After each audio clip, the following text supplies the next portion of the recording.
Hello and welcome to Plate Culture. Merry Christmas and Happy Holidays to everybody out there. This week we made Beef Wellington and we can't wait to show you guys how we did it so that you guys can make it for Christmas or any other holiday that you are celebrating this time of year. We did it for Thanksgiving, but it's good for any time of year. It is delicious, it is festive, and it is a little expensive. But that's why you only do it one time a year. You will have to spend a good part of the year saving up to make this dish. All you have to do is don't get a Starbucks drink for about 3 months and put that money into savings, and then you can use that savings to make this dish.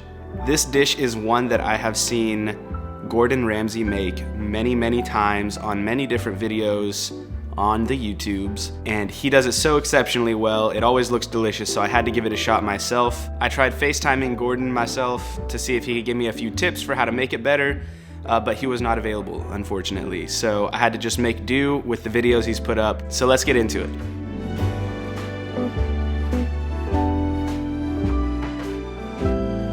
So to start with, the ingredients you'll need for this are a good bit of prosciutto, some mushrooms, a puff pastry or two. Additionally, you will need some kind of good quality mustard. You don't want to use the basic yellow mustard. You want some kind of Dijon or stone ground, as well as an egg, and an entire beef tenderloin. Now, many grocery stores will have this as a full loin, and you will need to go ahead and ask the butcher to trim down some of the fat and to give you a smaller piece. That's what I did this time around, and I even had to trim it after that as well. It is not a cheap cut of meat. This is where filet mignon comes from, so you're essentially buying an entire log of filet mignon. And so that's what you're gonna be looking for at the grocery store, and make sure that you get the right stuff. So to start with, you wanna take your tenderloin and you wanna brown it on every single side on a hot pan. So throw some oil in a cast iron or something along those lines, and make sure that it's browned on all sides, including the ends. So you wanna take some tongs and stand it up on its end. Make sure that it gets that nice brown color on every single side. This allows you to keep the juices in the steak while you're cooking it, and so they don't get out.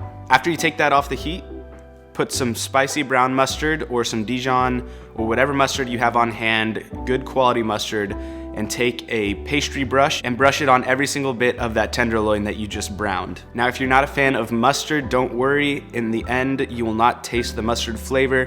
What this just does is it enhances the flavors of the other things going into the dish and brings a little bit of heat to the equation. Now, speaking of heat, the competition is getting fierce for this brand new Santoku chef's knife that we are giving away. We're gonna buy a brand new one, give it to one of you guys based on the giveaway on our Instagram and Facebook platforms. So if you haven't seen it yet, go ahead and check us out on those platforms and find out how you can enter to win this brilliant knife. Now back to the Wellington. Once you have brushed the mustard onto the tenderloin that's been browned, set that aside, and we're gonna get ready with the rest of our ingredients. At this point, take your prosciutto and lay it out on a piece of plastic wrap in a way to where it can wrap around the tenderloin that you just cooked. Once that's been spread out, you wanna get your mushrooms ready. I use the food processor because that's what Gordon Ramsay did on the video, but my mushrooms turned out a bit mushier than his were. I don't know why, but they came out a little bit mushy and I didn't want that texture. So I would suggest just mincing it with a knife until it's really finely chopped. After the mushrooms have been minced, put them on a dry pan without any olive oil or any kind of oil whatsoever. What you're doing here is you're just getting rid of the water that's naturally found in mushrooms. And you wanna make sure these are as dry as possible so that your puff pastry doesn't get too moist on the inside. Once these mushrooms have dried out, place them on the laid out prosciutto and make sure that the mushrooms cover the same width as the prosciutto that is laid out, and make sure that that width is still long enough to completely encase the tenderloin. After the mushroom has been spread out, take your tenderloin and place it on top of the mushroom paste. Use the plastic wrap to completely roll the prosciutto, mushroom, and tenderloin into one tube. I don't really know what to call it. It's this long tube that contains the prosciutto, the mushrooms, the tenderloin. You roll it up, use the plastic wrap, and really get it nice and tight. The plastic wrap allows you to make this tube, I guess. I'm gonna keep calling it a tube. It's a tube. Make the tube really uniform. Now, the more uniform your tube is, the more evenly it will cook in the oven. So keep that in mind. The plastic wrap helps with that. Once you've completed that, you're going to repeat the process, but instead of prosciutto, you use a puff pastry. I accidentally bought some puff pastry squares instead of one big sheet of puff pastry. The sheet is going to work a lot better in this scenario. I had to thaw my squares out and kind of combine them, and it ended up having a few holes in it, which led to some problems later. But if you use the full sheet of puff pastry, you won't have any issues with this. You take it out of the plastic wrap, obviously. You set your entire tube and you set it on top of the puff pastry, and then you roll that up until that is completely encased as well. When you're rolling up the puff pastry, you don't want it to double up in any spot. So you don't want to have 2 layers of puff pastry anywhere, because that spot will get soggy. You make sure that there aren't any holes in the puff pastry as well, because otherwise some of the juices will seep out during the cooking process.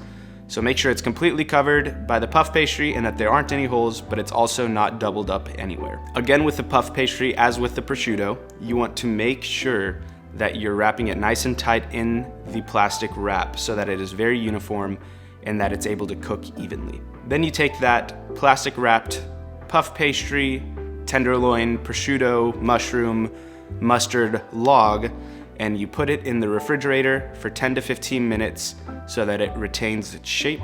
At this point in time, you can use your leftover scraps of puff pastry to make some fun designs.